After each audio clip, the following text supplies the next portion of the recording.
আল্লাহ আপনার মান সম্মান কিভাবে বাড়িয়ে দিয়েছে। আল্লাহ আপনার মান সম্মান কাইফা রাফা আল্লাহ যিকরাকা ওয়া শানাকা, আল্লাহ আপনার মান সম্মান আল্লাহ কিভাবে বাড়িয়ে দিয়েছে। হে নবী, আল্লাহ আপনার মান সম্মান কিভাবে বাড়িয়ে দিয়েছে। কুল্লামা যুকিরতু ওয়া যুকিরতা মাই, হে নবী আল্লাহ আপনার মান সম্মান কিভাবে বাড়িয়ে দিয়েছেন।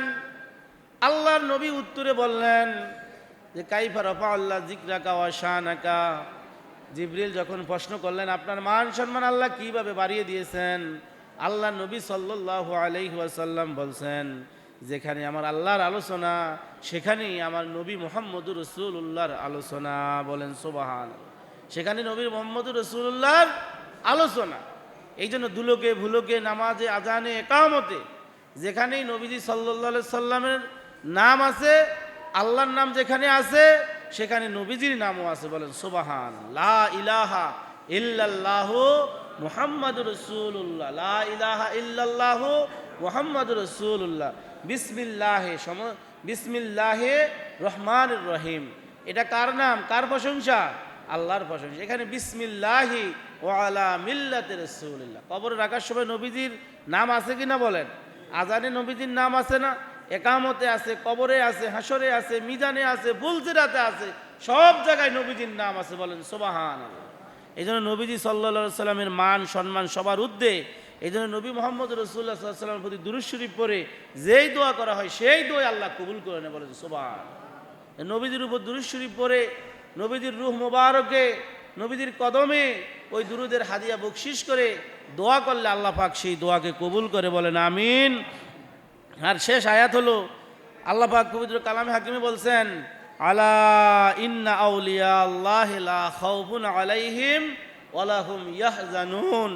আল্লাহ পবিত্র কোরআন শরীফের মধ্যে বলছে সাবধান, নিশ্চয়ই আল্লাহ পাকের ওলিগণের কোনো ভয় ভীতি নাই এবং ইয়াহজানুন তাদের কোনো চিন্তাও নাই। বলেন সুবহানাল্লাহ। আল্লাহ পাক বলেন আলা ইন্না আউলিয়া আল্লাহি লা খাউফুন আলাইহিম ওয়া লাহুম ইয়াহজানুন। শোনো সাবধান, আল্লাহর যারা খাস বান্দা, আল্লাহর যারা মুখলিস বান্দা, আল্লাহর যারা ওলি, তাদের কোনো ভয় নাই, তাদের কোনো চিন্তা নাই।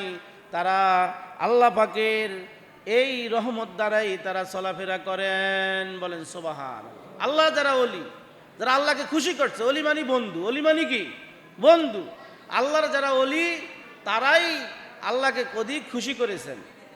ইন্নামা ইয়াখশাল্লাহ মিন ইবাদিল উলামা, ওলামায়ে কেরামের মধ্যে যারা সবচেয়ে বেশি আল্লাহকে ভয় করেন আলেমরাই। বলেন সুবহানাল্লাহ। আর এই ওলি আল্লাহর বন্ধু শুধু যে আলেমরা হবে শুধু তা না, সাধারণ মানুষ।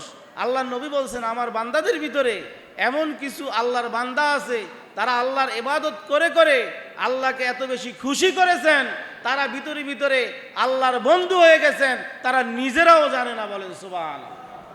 তারা নিজেরা কি জানে না, তারা যে আল্লাহর বন্ধু হয়েছেন তারা কিন্তু নিজেরাও কি জানে না। এজন্য আল্লাহকে খুশি করেন, রাজি করেন, নফল ইবাদত করেন, পর্দা করেন, পশিদা করেন, সব কিছু ফান্দেগানা নামাজগুলা ঠিক মতো আদায় করেন। আমরা সকলেই যখন কবরে চলে যাব আল্লাহ পাকের বন্ধু হয়ে যেন আমরা কবরে যাইতে পারি, আল্লাহ সেই তৌফিক দান করুক। বলেন আমিন।